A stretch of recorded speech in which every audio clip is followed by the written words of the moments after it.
कालिदास जी कौन थे? महाकवि कालिदास संस्कृत कवियों में श्रेष्ठ कवि हैं। उनके नाम के पहले विशेषण कविकुल गुरु का प्रयोग किया जाता है। उन्हें न केवल भारत के बल्कि विश्व के भी सर्वश्रेष्ठ कवि के रूप में जाना जाता है। कालिदास जी ईसा पूर्व पहली शताब्दी के संस्कृत भाषा के महान कवि एवं नाटककार थे। उन्होंने भारत की पौराणिक कथाओं और दर्शन के आधार पर साहित्य की रचना की और उनकी रचनाओं में भारतीय जीवन और दर्शन के विभिन्न रूपों और बुनियादी तत्वों का प्रतिनिधित्व किया गया है। इन्हीं विशेषताओं के कारण कालिदास जी राष्ट्र की समग्र राष्ट्रीय चेतना को स्वर देने वाले कवि माने जाते हैं और कुछ विद्वान उन्हें राष्ट्रकवि का स्थान भी देते हैं।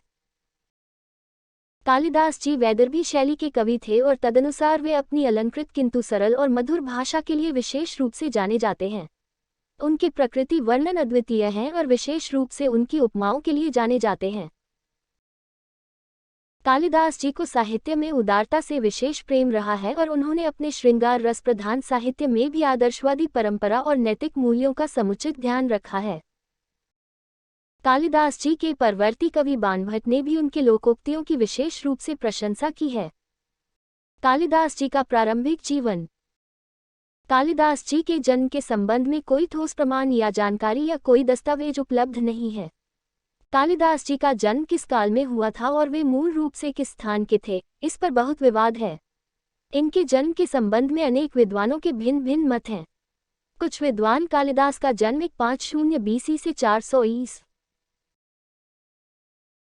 चूंकि कालिदास जी ने मालविकाग्निमित्रम नाटक लिखा था जिसमें शुंग शासक अग्निमित्र को नायक के रूप में दिखाया गया था और अग्निमित्र वह शासक थे जिन्होंने 170 BC में भारतीय क्षेत्र पर शासन किया था, इसलिए ऐसा माना जाता है कि कालिदास जी इस समय से पहले के तो नहीं हो सकते। 6ठी शताब्दी में बाणभट्ट ने अपनी कृति हर्षचरितम में कालिदास जी का उल्लेख किया है और उसी काल के पुलकेशिन द्वितीय के ऐहोल अभिलेख में भी कालिदास जी का उल्लेख आता है, अतः वह इनके बाद के नहीं हो सकते। इस प्रकार कालिदास जी का काल प्रथम शताब्दी ईसा पूर्व से 6ठी शताब्दी ईस्वी तक होना निश्चित है। दुर्भाग्य से इस समय सीमा के भीतर वे कब हुए, इस पर काफी असहमति है। कालिदास के जन्म स्थान के संबंध में भी विद्वानों और इतिहासकारों के अलग अलग मत हैं। कालिदास जी ने अपने काव्य मेघदूत में उज्जैन शहर का प्रेमपूर्वक उल्लेख किया है, जो मध्य प्रदेश राज्य में है। उज्जैन के प्रति उनके विशेष प्रेम को देखकर कुछ इतिहासकारों और विद्वानों का मत है कि उनका जन्म स्थान उज्जैन ही है, जबकि कुछ इतिहासकारों का मानना है कि कालिदास जी का जन्म उत्तराखंड के रुद्रप्रयाग जिले के कविल्ठा गांव में हुआ था। सरकार द्वारा यहां कालिदास जी की एक प्रतिमा और एक सभागार का भी निर्माण किया गया है। कालिदास जी का वैवाहिक जीवन। कथाओं और किंवदंतियों के अनुसार कालिदास शारीरिक रूप से बहुत सुंदर थे और वे महापराक्रमी विक्रमादित्य के दरबार में नवरत्नों में से एक थे। कहा जाता है कि कालिदास अपने प्रारंभिक जीवन में अनपढ़ और मूर्ख थे। कालिदास का विवाह राजकुमारी विद्योत्तमा से हुआ था, जो एक विद्वान स्त्री थी, लेकिन कालिदास और विद्योत्तमा का विवाह एक संयोग ही माना जाता है। ऐसा कहा जाता है कि विद्योत्तमा को अपने ज्ञान और बुद्धि पर बहुत गर्व था तथा उसने प्रतिज्ञा की थी कि जो भी उसे वाद विवाद में पराजित करेगा वह उसी से विवाह करेगी। कई विद्वान जो विद्योत्तमा से विवाह करना चाहते थे, वे विद्योत्तमा से शास्त्रार्थ में हार गए। जब विद्योत्तमा ने शास्त्रार्थ में सभी विद्वानों को पराजित कर दिया तो उस पराजय को अपमान समझकर कुछ विद्वानों ने बदला लेने के लिए विद्योत्तमा का विवाह एक मूर्ख व्यक्ति से कराने का षड्यंत्र रचा। ऐसे महामूर्ख की खोजबीन में चलते चलते उन्हें एक वृक्ष पर एक व्यक्ति दिखाई पड़ा जो उस डाली को काट रहा था जिस पर वह बैठा था। तब उन सभी को लगा कि इससे बड़ा मूर्ख इस संसार में खोजने पर भी कोई नहीं मिलेगा। उन्होंने कालिदास को राजकुमारी से विवाह का प्रलोभन देकर पेड़ से नीचे उतारा और कहा कि तुम बस मौन धारण कर लो और जैसा हम कहते हैं वैसा ही करो। तब वे कालिदास का स्वांग भेष बदलकर उसे विद्योत्तमा के पास ले गए और कहा कि कालिदास हमारे गुरु महाराज हैं, जिन्होंने आज मौन धारण किया है, लेकिन आप उनके साथ मूक शब्दों में सांकेतिक भाषा में शास्त्रार्थ कर सकती हैं। इनके संकेतों को समझकर हम आपको वाणी में इसका जवाब देंगे। और फिर दोनों में सांकेतिक शास्त्रार्थ प्रारंभ हुआ। जब विद्योत्तमा कालिदास से मूक शब्दों में इशारों से कोई गूढ़ प्रश्न पूछती तो कालिदास मौन सांकेतिक भाषा में अपनी सूझबूझ से उसका उत्तर देते। जिस पर वहां उपस्थित सभी विद्वान सही तर्क देकर उस प्रश्न का उत्तर विद्योत्तमा को समझा देते। पहले प्रश्न के रूप में विद्योत्तमा ने अंगुली दिखाकर संकेत किया कि ब्रह्म एक है, लेकिन कालिदास समझ बैठे कि यह राजकुमारी उनकी एक आंख फोड़ना चाहती है, इसलिए गुस्से में उन्होंने 2 अंगुलियों का इशारा इस भाव से किया कि अगर तुम मेरी एक आंख फोड़ दोगी तो मैं तुम्हारी दोनों आंखें फोड़ दूंगा।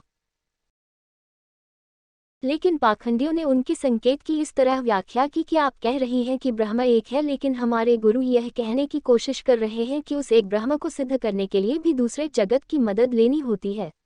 अकेला ब्रह्म स्वयं को सिद्ध नहीं कर सकता है।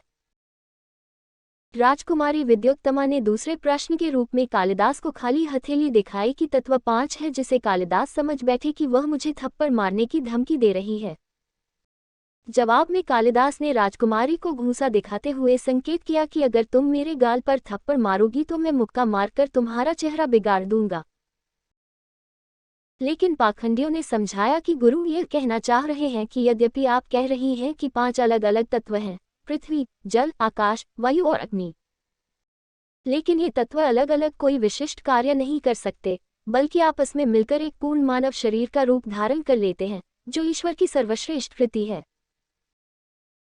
इस तरह विद्योत्तमा अंत में सवाल जवाब से अपनी हार मान लेती है और फिर शर्त के अनुसार कालिदास और विद्योत्तमा का विवाह हो जाता है।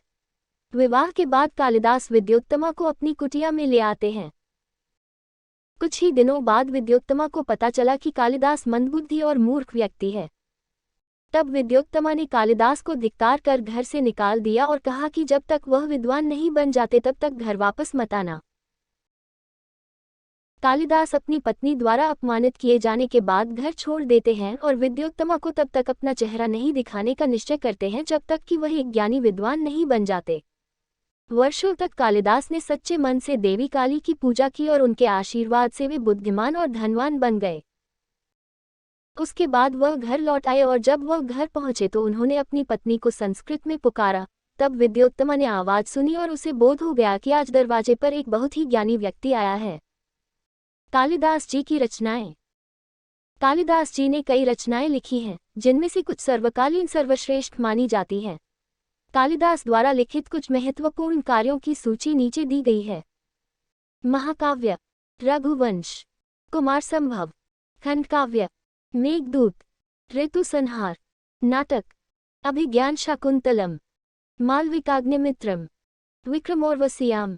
अन्य रचनाएं: श्यामा दंडकम, श्रृंगार रसाष्टम, श्रृंगार तिलकम, कर्पूर मंजरी, पुष्पबाण विलासम, अभिज्ञान शकुंतलम, विक्रमोर्वशीय, मालविकाग्निमित्रम। अभिज्ञान शाकुंतलम कालिदास जी की सर्वाधिक प्रसिद्ध रचना है। यह नाटक यूरोपीय भाषाओं में अनुवादित होने वाली पहली भारतीय साहित्यिक कृतियों में से एक है। यह संपूर्ण विश्व साहित्य में अग्रणी रचना मानी जाती है। मेघदूतम कालिदास जी की सर्वश्रेष्ठ रचना है, जिसमें कवि की कल्पना और अभिव्यक्ति शक्ति अपने श्रेष्ठतम स्तर पर है और खंडकाव्य से लेकर खंडकाव्य तक प्रकृति का अद्भुत मानवीकरण देखने को मिलता है।